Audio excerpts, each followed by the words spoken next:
Hello, good morning. ഞാൻ ഇന്ന് പറയാൻ പോകുന്നത് എല്ലാ ചെറുപ്പക്കാരായ അച്ഛനമ്മമാരോടുമാണ്. നിങ്ങൾക്ക് ചെറിയ കുട്ടികളുണ്ടെങ്കിൽ അവരെ വളരെയധികം ശ്രദ്ധിക്കുക. ഷാർപ്പായിട്ടുള്ള ഉപകരണങ്ങൾ, അതുപോലെ ഈവൻ നിങ്ങളുടെ ഷേവിംഗ് സെറ്റ് പോലും കുട്ടിയുടെ കൈ എത്തുന്നയിടത്ത് വയ്ക്കരുത്. കൈ എത്തുന്നയിടത്ത് എന്ന് വെച്ചാൽ, ഇപ്പോൾ നടക്കുന്ന കുട്ടിയാണെങ്കിൽ അവൻ പതുക്കെ കസേരയിലേക്ക് ചാടിക്കയറി അത് മേശപ്പുറത്തു നിന്ന് എടുക്കാനായിട്ട് ഒരു ചാൻസ് ഉണ്ട്. അങ്ങനെയുള്ളവയൊക്കെ മാറ്റി വയ്ക്കുക. പിന്നെ സിസേഴ്സ്, കത്രിക, അങ്ങനെയുള്ള കാര്യങ്ങൾ അവൻ എടുത്തു എന്നിരിക്കട്ടെ, അവൻ്റെ പുറകെ ഓടരുത്.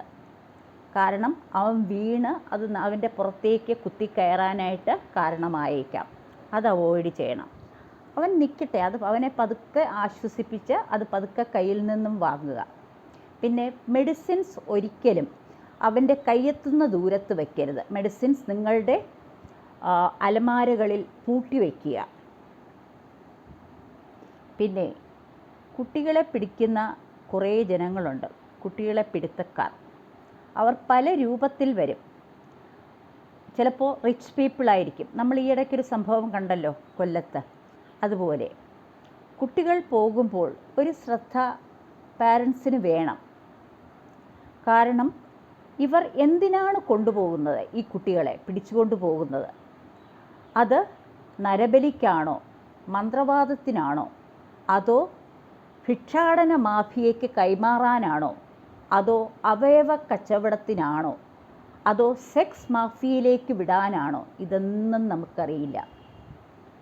ഇപ്പോൾ എന്തുകൊണ്ടാണെന്നറിയില്ല, മാറി വരുന്ന ഈ സാഹചര്യങ്ങളിൽ പീഡോഫിലിയാക്സ് ആയിട്ടുള്ള ആളുകൾ കൂടുതലുണ്ട്. അതായത് കുഞ്ഞുങ്ങളോട് സെക്ഷൽ അട്രാക്ഷൻ തോന്നുന്ന ആളുകൾ. അവരെ നമ്മൾ തിരിച്ചറിയുക. ചിലപ്പോൾ ആ കുട്ടികളെ ലാളിക്കുന്നത് നിങ്ങളുടെ അടുത്ത സുഹൃത്തുക്കളായിരിക്കും. അവരെ മടിയിൽ വെച്ച് ലാളിക്കും. അല്ലെങ്കിൽ നിങ്ങളുടെ റിലേറ്റീവ്സ് ആയിരിക്കും, നിങ്ങളുടെ സഹോദരന്മാരോ അല്ലെങ്കിൽ കസിൻസോ, ആര് വേണമെങ്കിലും ആവാം. അവരുടെ കൊച്ചച്ഛന്മാരോ ചിറ്റപ്പന്മാരോ ആരും, ചിലപ്പോൾ അപ്പൂപ്പന്മാർ വരെ ആകാം. അവർ മടിയിലെടുത്ത് ലാളിക്കുമ്പോൾ നിങ്ങൾ ആ കുട്ടികളെ ശ്രദ്ധിക്കുക. അവർക്ക് അറിവാകുന്ന കാലം വരെ ആ കുട്ടികൾക്ക് നമുക്കൊന്നും പറഞ്ഞു കൊടുക്കാൻ പറ്റില്ല. ബാഡ് ടച്ച്, ഗുഡ് ടച്ച്, ഇതിനെപ്പറ്റിയൊന്നും ആ കുഞ്ഞുങ്ങൾക്ക് പറഞ്ഞു കൊടുക്കാൻ പറ്റില്ല. പക്ഷേ നിങ്ങളുടെ പ്രസൻസ് അവരുടെ മുന്നിലുണ്ടായിരിക്കണം. കാരണം അവരെന്താണ് ചെയ്യുന്നതെന്ന് നിങ്ങളറിയാതെ തന്നെ പലതും സംഭവിക്കാം.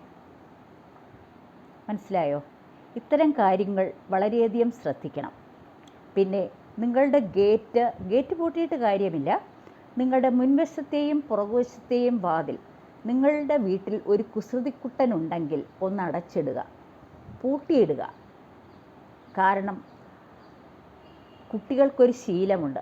ആരെങ്കിലും എന്തെങ്കിലും വന്ന് ചോദിച്ചാൽ പടി ഇറങ്ങിച്ചെന്ന് അതൊന്ന് കൊടുക്കുക. നല്ലൊരു അമ്മൂമ്മ, അല്ലെങ്കിൽ നല്ലൊരു അപ്പൂപ്പൻ, അല്ലെങ്കിൽ നല്ലൊരു കുഞ്ഞുമായിട്ട് വരുന്ന ഒരു ആൻറ്റി, അവർക്ക് എന്തെങ്കിലും കൊടുക്കാനായിട്ട് കുടയോ ചെരിപ്പോ ഒക്കെ കൊടുക്കാൻ അവനിറങ്ങും. അപ്പോൾ അവനെ തട്ടിക്കൊണ്ടു പോകാൻ എളുപ്പമാണ്. പിന്നെ കുട്ടികളെ, കുറച്ച് മുതിർന്ന കുട്ടികളെ ട്യൂഷൻ സെൻറ്ററുകളിലോ സ്കൂളുകളിലോ ഒക്കെ പോകുമ്പോൾ ഒരു ശ്രദ്ധ നിങ്ങൾക്കും വേണം. എപ്പോൾ ഇടയ്ക്കിടയ്ക്ക് സ്കൂളുകളിൽ അതുപോലെ തന്നെ കൗൺസിലിംഗ് നൽകുന്നത് നല്ലതാണ്. ടീച്ചേഴ്സും കുട്ടികളും തമ്മിൽ നല്ലൊരു റാപ്പോ ഉണ്ടായിരിക്കണം. അങ്ങനെ ആവുമ്പോൾ അവർക്ക് അവൻ്റെ പ്രശ്നങ്ങൾ മനസ്സിലാക്കാൻ പറ്റും. കുഞ്ഞു മുഖം ഒന്ന് വാടിയാൽ, അല്ലെങ്കിൽ കുഞ്ഞൊന്നും മിണ്ടാതിരിക്കുകയാണെങ്കിൽ അവനോട് ചോദിക്കുക. അമ്മ, സ്നേഹമയിയായ അമ്മ, ആ അമ്മ അവനോട് ചോദിക്കുക, എന്താണ് മോനെ പ്രശ്നം? ചിലപ്പോൾ നിങ്ങളോട് പറഞ്ഞെന്നിരിക്കും, അല്ലെങ്കിൽ അവൻ കരഞ്ഞെന്നിരിക്കും. കാരണം ചിലപ്പോൾ അവൻ എന്തെങ്കിലും ഒരു അബ്യൂസിന് വിധേയനായിരിക്കാം.